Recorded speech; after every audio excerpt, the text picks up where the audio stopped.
Hello friends, ఎలా ఉన్నారు? Always be happy, life is very short. ఈరోజు మనం మాట్లాడుకోబోయే టాపిక్ సొసైటీ ప్రెషర్స్ పైన. చిన్నప్పుడేమో స్కూల్కి వెళ్తూ, ట్యూషన్కి వెళ్తూ అప్పుడు మనకి అంత ప్రెషర్ ఉండేది సొసైటీ వల్ల ఉన్నా మనకు తెలియదు.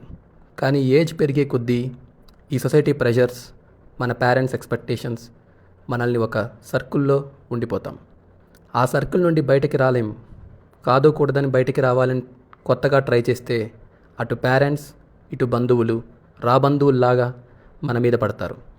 మన పేరెంట్స్ పైన సూటిపోటి మాటలు మాట్లాడి, వాళ్ళ అబ్బాయి అమెరికాలో ఉన్నాడు, వీళ్ళ అబ్బాయి విల్లా కొన్నాడు, 50 లక్షల ప్యాకేజ్ వచ్చింది, మీ వాడికి ఎంత అని చెప్పి ఇండైరెక్ట్గా మన పేరెంట్స్ని బాధపడేలాగా మాట్లాడి వాళ్ళని తక్కువ చేసి వీళ్ళు రాక్షసానందం పొందుతారు.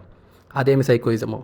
వీటిని తన్నేవాడు ఒకడుంటే వాడిని తన్నేవాడు ఇంకొకడో ఉన్నట్టు వీళ్ళను మించినోడు ఇంకొకడు ఉంటే ఆ సైకోగాళ్ళు కూడా ఆనందంగా ఉంటారు.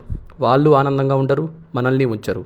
అందుకే మన పేరెంట్స్ని ఈ పెళ్ళిళ్ళకు, పేరెంటాలకు పంపామా, వాళ్ళు ఆనందంగా రారు, వాళ్ళు బాధగానే వస్తారు. అక్కడ వల్ల ఇన్ఫ్లుయెన్స్ వల్ల మనతో మాట్లాడే విధానమే మారిపోతాయి. కాబట్టి ఈ కంపారిజన్స్ లేకుండా మనకు నచ్చినట్టు మనం బతకాలి అంటే చాలా కష్టం.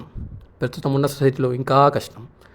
ఒక చెవిటివాడిలాగా విన్నట్టు మన పని మనం గోల్స్ పైన మాత్రమే కాన్సన్ట్రేట్ చేయాలి. వన్స్ సక్సెస్ అయితే అప్పుడు ఈ సొసైటీనే చెప్తుంది, మేము అప్పుడే చెప్పాం నువ్వు గొప్పవాడివి అవుతావని, నీలో ఇంత క్యాలిబర్ ఉందని ప్లేటు మార్చేస్తారు. కాబట్టి don't care this freaking society and start working on your goals like a deaf person.